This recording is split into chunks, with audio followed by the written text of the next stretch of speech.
আসসালামু আলাইকুম প্রিয় দিনী ভাই বোনেরা, আশা করি আল্লাহর রহমত আপনারা সকলে আলহামদুলিল্লাহ অনেক ভালো আছেন। আজকে আমি আপনাদের জন্য খুবই গুরুত্বপূর্ণ কার্যকরী একটি আউল নিয়ে আসছি। এই আউলটি করলে অবশ্যই আপনারা ফলাফল পাবেন। আপনারা আসলে ঠিকভাবে আমল করেন, এই জন্য ফল পান না। অনেকে আমাকে মেসেজ করেন যে কাজ হয় না। আমি তাদের উদ্দেশ্যে একটা কথাই বলবো, আমলগুলো কোরআন থেকে দিয়ে থাকি ভাই, বিশেষভাবে গুরুত্ব দিয়ে করেন প্লিজ, আপনাদের কাজ হবে। কাজ হবে না কেন? আল্লাহ তো আমাদের চাইতে বলছে দোয়ার মাধ্যমে। আর আমি যে দোয়াগুলো দেই, আপনারা একটু যারা কোরআন শিখ পারেন তারা একটু রিসার্চ করে নেবেন যে এই দোয়াগুলো কি কোরআনের না বাইরের। আর আমি আপনাদের ভালো কাজই করতে বলি, এখানে তো বলি না আপনারা পাপ কাজ করেন।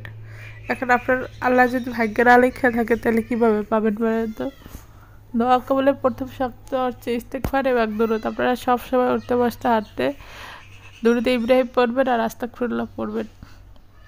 5 ওয়াক্ত নামাজ পড়েন, মোনাজাত ইসমা আজম দোয়াটি পড়বেন।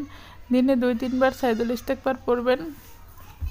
প্রত্যেক ওয়াক্ত নামাজের লাগে 2 রাকাত নফল, 2 রাকাত হাজার, 2 রাকাত ইস্তেগফার পড়বেন। তারপরে আপনারা স্ক্রিপ্টের দোয়া দেখতে পাচ্ছেন, এই দোয়াটি প্রত্যেক নামাজের পর 107 বার পড়বেন। একবারে দুরূদ ইব্রাহিম পড়বেন। প্রত্যেক দিন রাতে তাহাজ্জুদ পড়বেন। তাহাজ্জুদের পরে এই দোয়াটি 307 বার পড়বেন। একবারে দুরূদ ইব্রাহিম পড়বেন। অবশ্যই আপনারা মা বাবার সাথে ভালো ব্যবহার করবেন, কিছু পরিমাণ দান সদকা দিবেন, পাক পবিত্র থাকবেন, সবসময় সবার সাথে ভালো ব্যবহার করবেন। প্রত্যেক নামাজের পরে 100 বার করে লা হাওলা ওয়ালা কুওয়াতা ইল্লা বিল্লাহিল আলিয়্যিল আযীম এই দোয়াটি পড়বেন। আগে পরে দুরূদ ইব্রাহিম পড়বেন। আর যত ইচ্ছা পারবেন সারাদিন দুরূদ পড়বেন ইনশাআল্লাহ। আল্লাহ তাআলা আমাদের চাইতে বলছেন, এই দোয়াগুলোর মাধ্যমে আপনি চান ইনশাআল্লাহ আপনার দোয়া কবুল হবে।